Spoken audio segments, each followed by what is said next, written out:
everyone, welcome to the Burnt Brass Homestead channel. I am going to use this pile of cedar wood that was once used as raised beds on the left side of our greenhouse to build a duck house. Using wood from previous projects significantly reduced the cost of building this duck house. So overall, this was a very inexpensive build, and I will go over the cost towards the end of the video. To start, I used existing 4-foot pieces of cedar wood that were already cut for the raised beds that we pulled out from the left side of the greenhouse. I then cut 2 pieces of 2x4 so that it would make the 6-foot side. So altogether, this is 4 foot by 6 feet. To cover the base, I used 21 4-foot pieces of 2x4. Some of the 4-foot pieces were already cut, like I said, from the raised beds, and then the other ones I had to cut to size.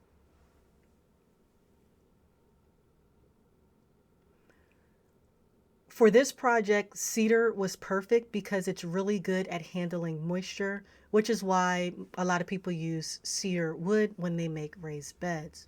Also, ducks love to be in water, so I wanted to make sure that the base of the coop would last a long time, which is why I decided to use cedar wood. Now, to make this project easier, you can simply get a 4 by 8 foot wood panel from a big box store and just cut it down to 4 foot by 6 feet if you were going that route. That would probably be the easiest way to form the base.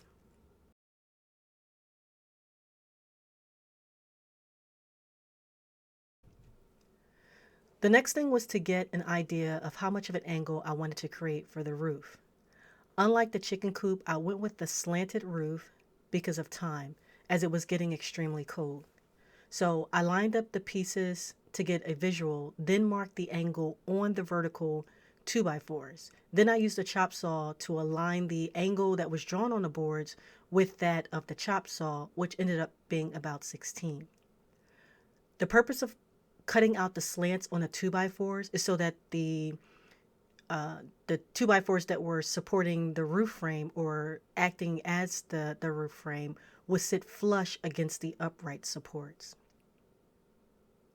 Now, here's a good time to remind everyone watching this video that I am not a carpenter or a builder. I am a homesteader, so I do my due diligence in researching, drawing out plans, and then implementing or building to the best of my ability. After getting the roof pitch situated, all of the pieces cut out, I then attached all of the 2x4s together, and this is what it looked like. Because we get snow in our area, I wanted to add extra support in the center. So I cut center supports for both the back and the front, and of course, added the slants to the top of the center support beams. And as you would notice, the back has a double support, a double center support. That's because the 2x4s were a little worn, but still structurally sound. So I just attached 2 of them together to strengthen them.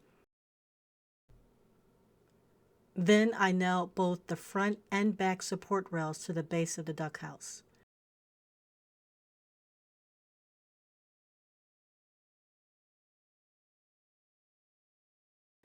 And this is how everything looks so far.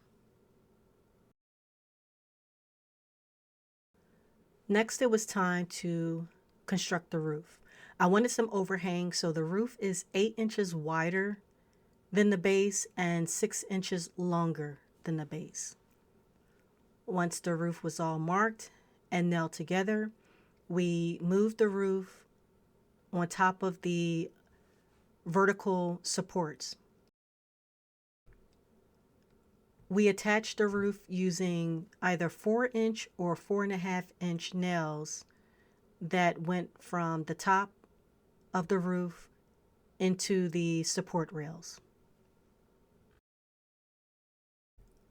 I made an 8 by 12-inch door for the ducks. I didn't want the door to be too big, just big enough for them to get in and out easily.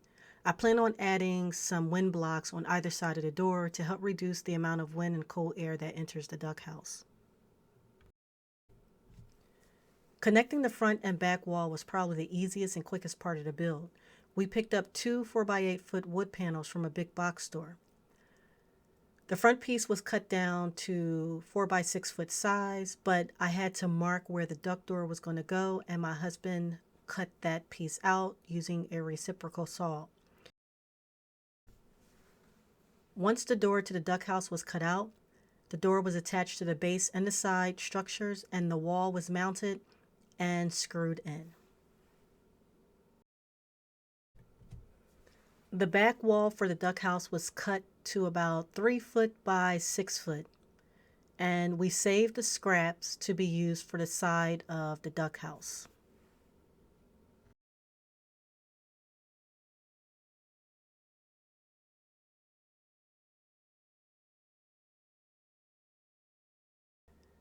This is the door that will go on the right side of the duck house. I am trying to get the angle right. The door was probably the hardest part of this build because of the angle, and the structure is not perfectly square because we used a lot of old 2x4 that some pieces were warped. And here's another look at me trying to piece together the door using every piece of scrap wood panel that I have. That way we're not spending extra money unnecessarily, as well as using spare parts that we have around the homestead that won't go to waste. And here's a good look at the door with it attached. While I did use screws to attach most of the structure as well as the walls to the duck house, I used a lot of nails to go around the duck house to secure the walls in place.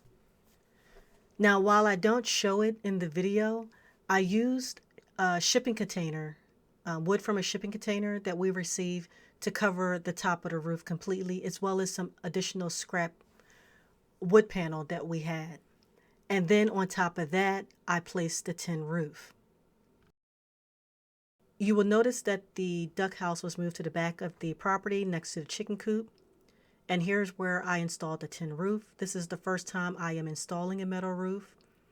I wanted to make sure that the nails went into the support rails that's holding up the roof.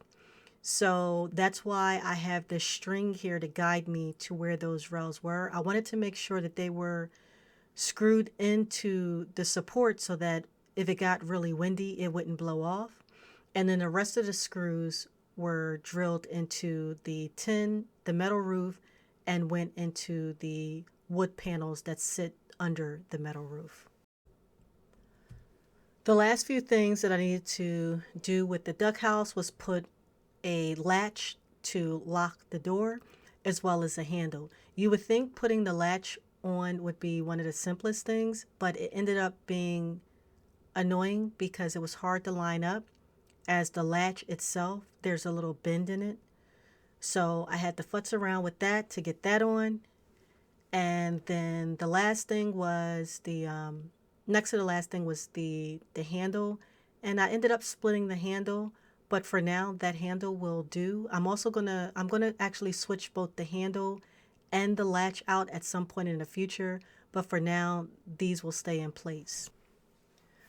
I wasn't sure which way I wanted to go with the duck door, if I wanted a door to swing open to the left or the right, or if I wanted the door to be both the ramp and the door. And I ended up going with the ramp as well as closing into a door. So I lined everything up. I cut out some pieces using the table saw that will allow the ducks to walk up and down the ramp easily without slipping, because it does get cold and icy out here. So I wanted to make sure that they had enough friction to walk up and down the duck house ramp. And this is a final look at the duck house. It is not 100% complete. There are still some things that need to be done with the duck house. I need to put a second layer of paint on the duck house, as well as paint some of the exposed wood structures. And then for the corners of the duck house, I have some spray that acts as a sealant, so I need to do that. And that will pretty much conclude the duck house for the time being. During the spring and summer, there are some additions that I want to make as far as setting up a pool as well as a rain catchment system, which is why I went with the tin roof or the metal roof versus the shingles. So there is going to be more work to be done to the duck house, but this was a fun build, and now we have a spot for the ducks to go this weekend. And last but not least, the cost of the build was less than $100 without the metal roof and the paint. And that was because we reused a lot of wood that was already here on the property. However, with the paint and the metal roof, the cost was a little less than $200. Now, the reason why I broke the price down in that manner is because I could have used mineral oil or tong oil to stain the outside of the duck house instead of buying paint. But I wanted everything to match, all of the structures on the property to match. And I could have used leftover shingles that I still have on hand, but like I said, I want to create a rain catchment system for the birds without worrying about the chemicals from the shingles. So either way, $100 or $200, this build was still relatively cheap versus buying a pre-manufactured duck house. I hope that you've enjoyed this video, and I hope that it encourages someone to go out there and build their own chicken coop or duck house. And if you did enjoy this video, give it a thumbs up. That is by far the best way to support this small channel. Thanks for watching.